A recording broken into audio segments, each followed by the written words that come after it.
Assalamualaikum warahmatullahi wabarakatuh. Perkenalkan, nama saya Putri Asnarani dengan NIM O1A1201008 kelas B. Di sini saya akan memaparkan materi mengenai gangguan enzim pencernaan dan cara mengatasinya. Sistem pencernaan. Sistem pencernaan atau sistem gastrointestinal adalah sistem organ dalam manusia yang berfungsi untuk menerima makanan, mencernanya menjadi zat gizi dan energi, menyerap zat gizi ke dalam aliran darah, serta membuang bagian makanan yang tidak dapat dicerna atau merupakan sisa proses tersebut dari tubuh. Organ-organ sistem pencernaan. Pertama, mulut. Mulut dalam pencernaan makanan berfungsi sebagai penghancur makanan sebelum masuk ke dalam sistem pencernaan berikutnya. Proses penghancuran makanan dalam mulut dibantu oleh gigi, lidah, dan kelenjar ludah. Di dalam ludah terdapat enzim ptyalin atau amilase yang berfungsi mengubah amilum atau polisakarida menjadi maltosa. Selanjutnya, faring. Makanan setelah dikunyah dari mulut akan masuk ke dalam faring dengan otot kecil yang menghubungkan ke kerongkongan. Fungsi faring dalam sistem pencernaan makanan adalah penghubung mulut dengan kerongkongan, di mana makanan yang telah didorong oleh lidah masuk ke dalam faring, dan selanjutnya dalam faring makanan didorong ke dalam kerongkongan dengan kontraksi otot-otot yang ada di dalamnya. Selanjutnya, kerongkongan atau esofagus adalah tabung berotot yang mengangkut air liur, cairan, dan makanan dari mulut ke perut. Makanan yang masuk ke dalam kerongkongan akan berjalan melalui esofagus dengan menggunakan proses peristaltik. Kerongkongan dibagi menjadi 3 bagian. Bagian superior yang sebagian besar adalah otot rangka, bagian tengah yang terdiri dari campuran otot rangka dan otot polos, serta bagian inferior yang terutama terdiri dari otot polos. Selanjutnya, lambung. Fungsi lambung secara umum adalah untuk menyimpan, pelarutan, dan sebagian mencerna makromolekul dalam makanan dan untuk mengatur isi lambung ke dalam usus kecil. Di dalam lambung terjadi pencernaan secara kimiawi dengan bantuan getah lambung. Getah lambung mengandung air lendir atau musin, asam lambung, enzim renin, dan enzim pepsinogen. Bagian-bagian dinding lambung. Ada mucosa, yakni lapisan sel-sel yang mengeluarkan berbagai jenis cairan. Di lapisan mucosa terdapat 3 sel yang berfungsi dalam pencernaan, yaitu sel goblet, sel parietal, dan sel Scheimpf. Kemudian ada submucosa, yakni suatu lapisan tempat pembuluh darah, arteri, dan vena untuk menyerap nutrisi dan menyalurkan nutrisi dan oksigen ke sel-sel lambung. Kemudian ada muscularis, yakni suatu lapisan otot yang membantu lambung dalam proses penghancuran makanan secara mekanis.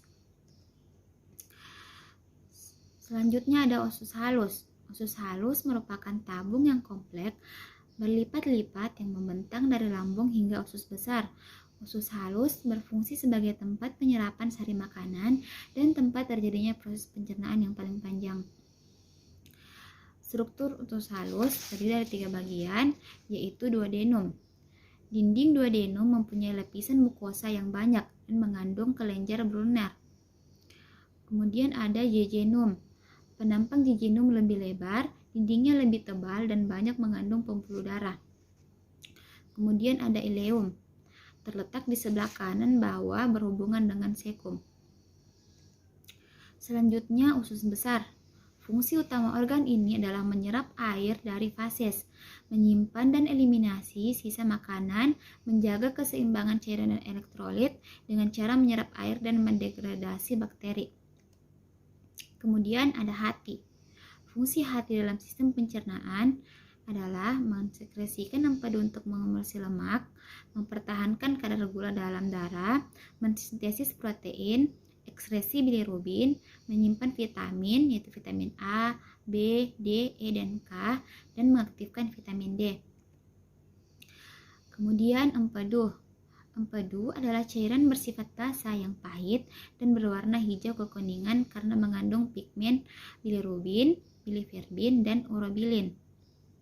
Empedu mengandung bikarbonat, kolesterol, fosfolipid, pigmen empedu, sejumlah limbah organik, dan yang paling penting kelompok kolektif tersebut disebut garam empedu. Pankreas. Pankreas adalah kelenjar memanjang terletak di belakang perut. Memiliki kedua fungsi endokrin dan eksokrin, tetapi hanya eksokrin secara langsung. Pankreas menghasilkan getah pankreas yang mengandung beberapa enzim, yaitu enzim amilase yang berfungsi mengubah zat tepung atau amilo menjadi gula atau maltosa, enzim lipase yang berfungsi mengubah lemak menjadi asam lemak dan gliserol, serta enzim tripsin yang berfungsi mengubah protein menjadi peptida.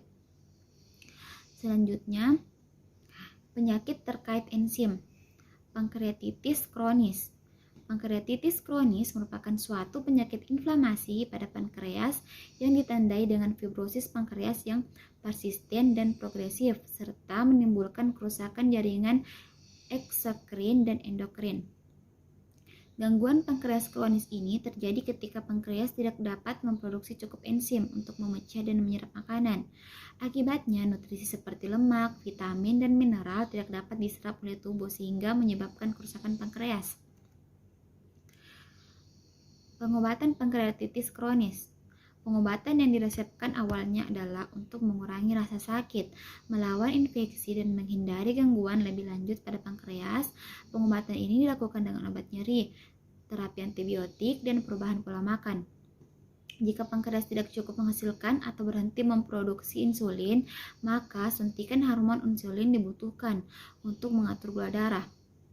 Untuk pasien yang memproduksi enzim pencernaan yang tidak mencukupi atau tidak memproduksi sama sekali, suplemen enzim pankreas diresepkan untuk mengobati malabsorpsi dan menambah berat badan. Jika pankreatitis disebabkan oleh penyumbatan batu empedu dalam saluran empedu, kolesistektomi atau operasi pengangkutan kantung empedu diperlukan. Komplikasi tertentu seperti jaringan yang mati, pseudokista, pendarahan, dan bisul memerlukan pembedahan untuk mengeringkan atau mengangkat bagian yang sakit. Dalam pengobatan pankreatitis terkait alkohol, pantangan untuk minum alkohol dianjurkan untuk mencegah penyakit terkait alkohol lainnya. Prognosis pankreatitis kronis tidak dapat disembuhkan dengan sendirinya, dan harapan mungkin tidak balik lagi jika pengobatan ditunda atau bila timbul komplikasi. Pantangan terhadap alkohol, mengubah pola makan rendah lemak, dan mematuhi pengobatan yang diresepkan dapat membantu meningkatkan kualitas hidup pasien yang menderita pankreatitis kronis. Itu saja, cukup sekian dari pemaparan materi saya. Kurang dan lebihnya mohon dimaafkan. Wassalamualaikum warahmatullahi wabarakatuh.